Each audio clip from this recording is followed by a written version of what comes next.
Hello students, let's start with the second chapter of period test 2, that is statistics and data handling. Clear?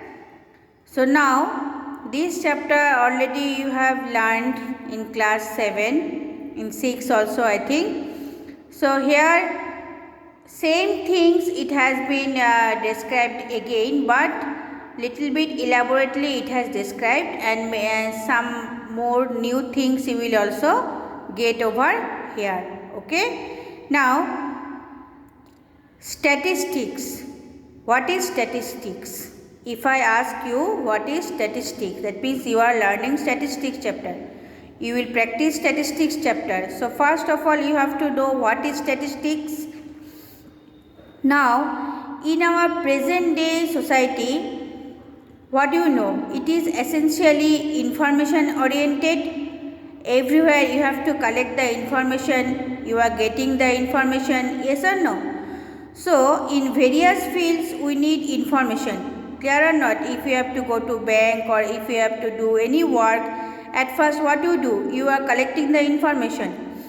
So these various information when you are collecting, actually this information we are collecting in the form of numerical figure. Clear? And that numerical figure is called what? Data. Clear? So actual statistics means it is the science.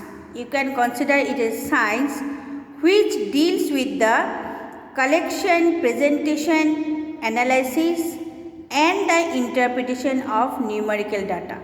Any numerical data, if you deal with those data, it may be for any collection, it may be of any presentation, it may be of any analysis, or it may be of any interpretation. Clear or not? Now in plural form statistics means actually it is data, and in singular form if you concern it will means subject. Clear? Now in this chapter there are various concepts are there about the data, then discrete and continuous data, frequency, range, relative frequency, everything is there in your book. Now one by one let's start with this. Here overall I have written something. Let me make you understand from here. Clear? Suppose data means which one I have told? Data means information or set of given facts in numerical figure, which one I have told you. Clear or not? Next, there are different types of data, discrete and continuous. Discrete means those data which you will be able to count. Those data are discrete data. And continuous data which are obtained from any measurement, that means it cannot be counted, you can take the approximate value. Got my point? So those data are known as continuous data. Next, the term comes frequency. What is frequency? The number of times an observation occurs.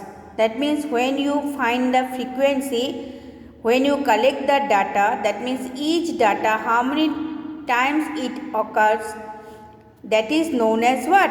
Frequency. The number of times an observation occurs. Your next term is, now there are different types of frequency. Group frequency also there, ungrouped frequency also there. Now group frequency means what?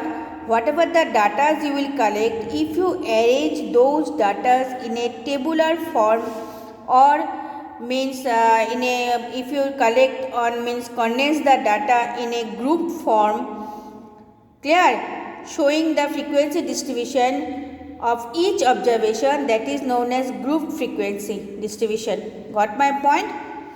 Next, range. The difference between the maximum value and the minimum value of the variable. Now sometimes we are considering variable to represent some data. Then when you will find the difference between the maximum value and the minimum value of the variable is called what?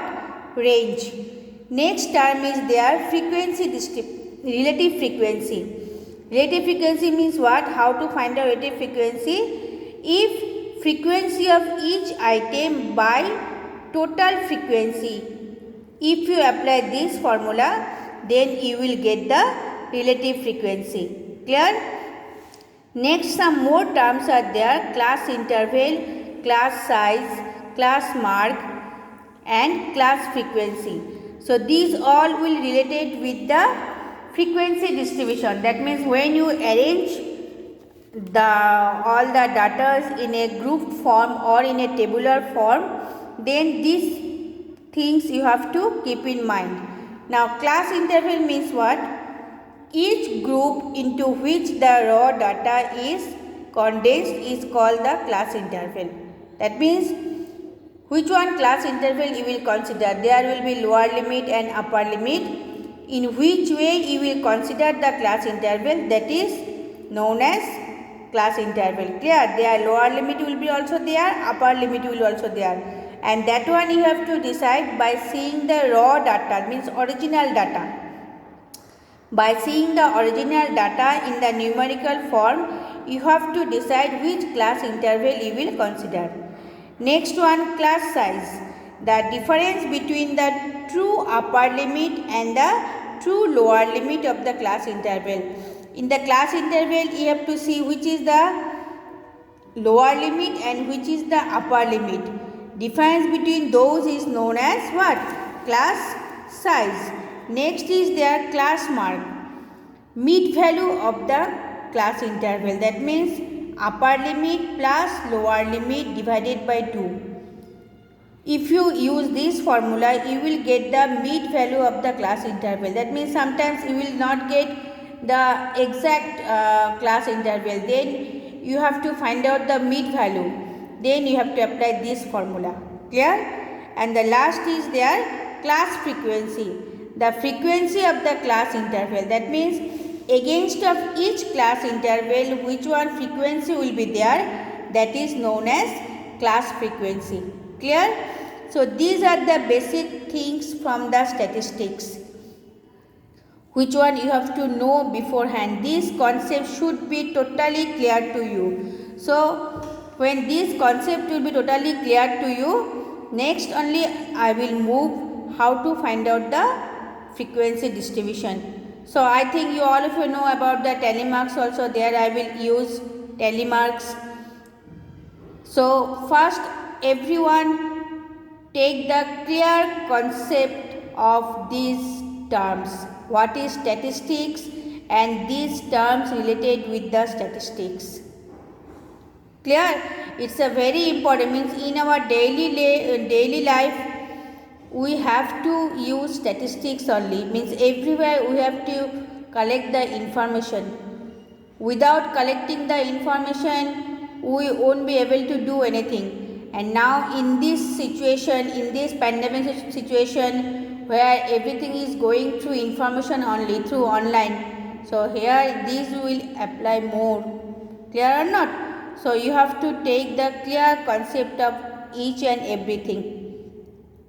So now I think you practice this one. In the next video I will start with the exercise, and all the definitions are there in the book.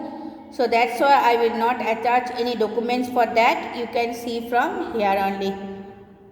So I already have done, and here I have described again elaborately. Clear or not?